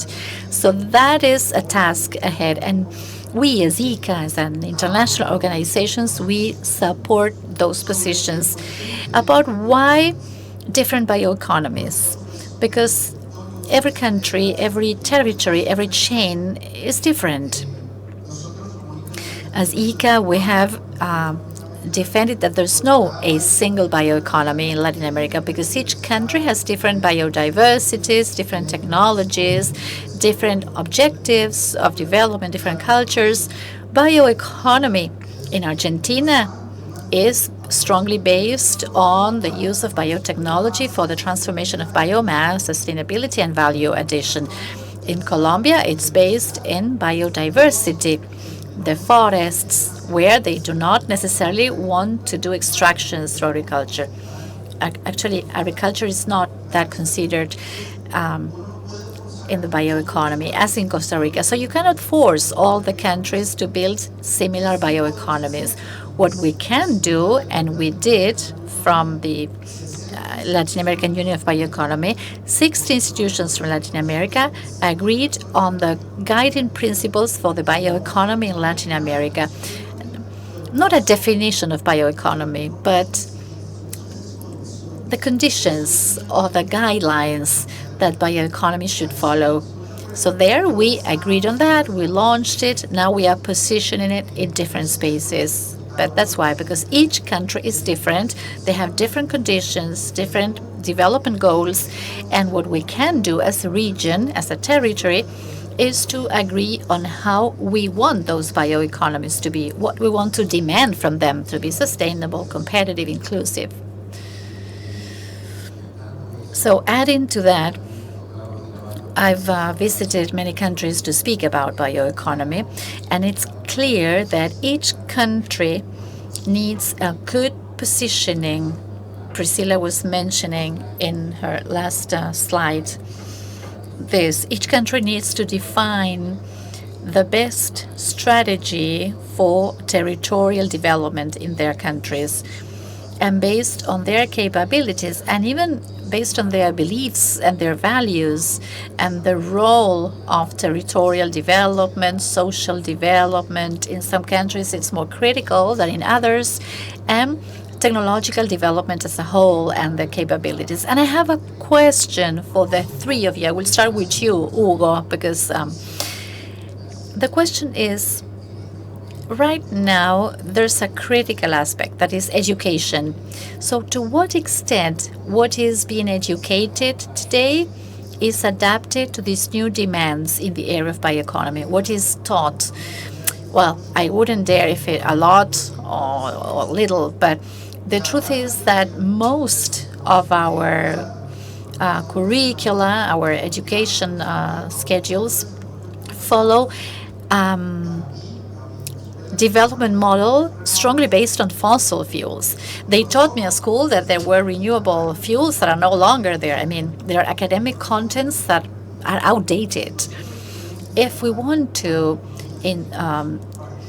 start from biomass, biodiversity, for all these new value chains, we have to generate new capabilities at all levels.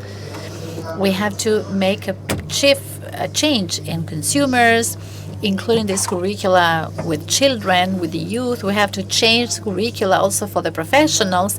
We need to change the mindset of the middle management. It's a model shift for development. And today, at least in Latin America, there are few, it's not that there aren't any, but there's low supply offer in education related to this. Well, we are about to close this meeting. If there's any additional question besides the question you sent us, if somebody wants to raise their hand, just one question. Well, here we have a former student of the bioeconomy class that I coordinated, that we did with the IICA.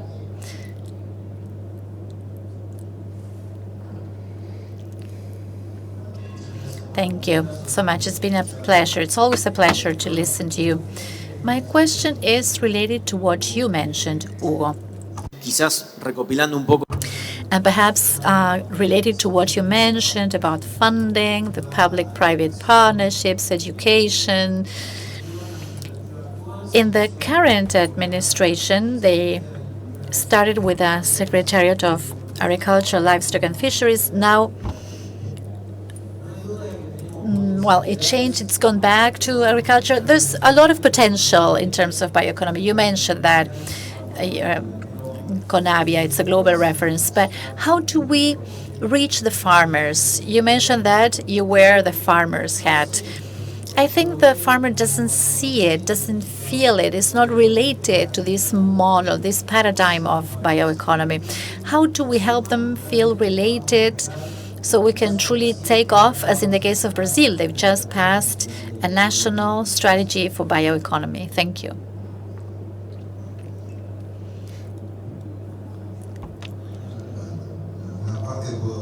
I can take part of the question.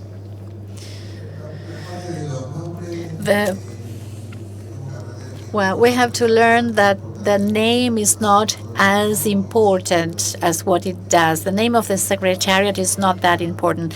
The current Secretary of Agriculture was here today at the opening ceremony, and he explained what happened. He explained us to focus on the agenda to transform reality, and that is what we are doing. Perhaps that's why I'm here in this panel. And then about how we can make this reach farmers. Well, the agreements I mentioned, that is what I need, what we need, and this is what I should say. I think it's key what Doug mentioned,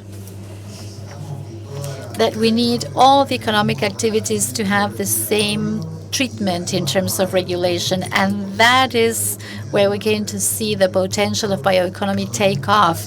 And the farmer is not reluctant. The farmer is expecting this to happen, to invest. Farmers in Argentina are always embracing change, and they're willing to move forward beyond the name of the activity. They want to move to something that generates wealth. Just as the ethanol plants, as Doug mentioned. I mean, all those examples are important. Actually, one of the main bioethanol plants in Argentina is an association of farmers that, well, it was a revolution. I have an additional comment, very briefly. How do we do it? By making the farmers participate in this new business. You have a lot of cases. Farmers of corn, barley, soybean, whatever. They create a cooperative. They develop biofuels or other bioproducts, and that complements the revenue chain. Today, the farmer is benefited because they are not just producing primary biomass, but also biomass with more added value, and that diversifies their business and increases their revenues. And we have a lot of cases like that, and that is pure bioeconomy. Second, making it clear that bioeconomy does not only have a positive impact on the farmer, but also all the rest of the rural territory. It generates a chain, more businesses for everybody involved. And now to conclude, Hugo mentioned today that the outstanding agenda is like a jigsaw puzzle. We've seen at the meeting this morning and today here as well that all the scientific and technological developments that are happening in the world are opening a huge opportunity to add value and to achieve the development with the economic, social, and sustainable development. The agenda is very ambitious. The agenda is complex, but it gives us a lot of opportunities to add value in most of the productive activities. We've seen that from the production of bioethanol, all the huge potential they have in Brazil for the use of the huge biomass they have, and in general also the cases we have here, as you mentioned. There are areas in Argentina that have bioeconomy developments like IICA with all the territorial development in the area of Bio4, or lots of other examples. Possibly, as Talita mentioned at the end, we also have to play a teaching role. We have to transfer to society as a whole and to farmers specifically that there's a complex agenda here that does not only involve farmers. The motto of the Rural Conference in Palermo was the farming sector is more than the farms themselves. That's because there are other things that are generated, but it's also a challenge that we need to interact with other stakeholders. So I think this is a road that the U.S. has already covered much more successfully than us, but for the future, it's a huge challenge to discuss what I think is this paradigm shift that we need to discuss in Argentine society. The Argentine society so far has not seen the farming sector as a solution for the economic development of the country. I think that this is now the beginning of a new stage where the idea is to grow through exports, and that implies using those sectors where we are highly competitive, and I think the possibilities for adding value with bioeconomy will allow us to diversify markets, generate much more territorial development, and improve sustainability. The three things are the dimensions that bioeconomy allows us to deal with efficiently. So I would like to thank the four panelists for their contributions, and thank you for your attention. So with a strong round of applause.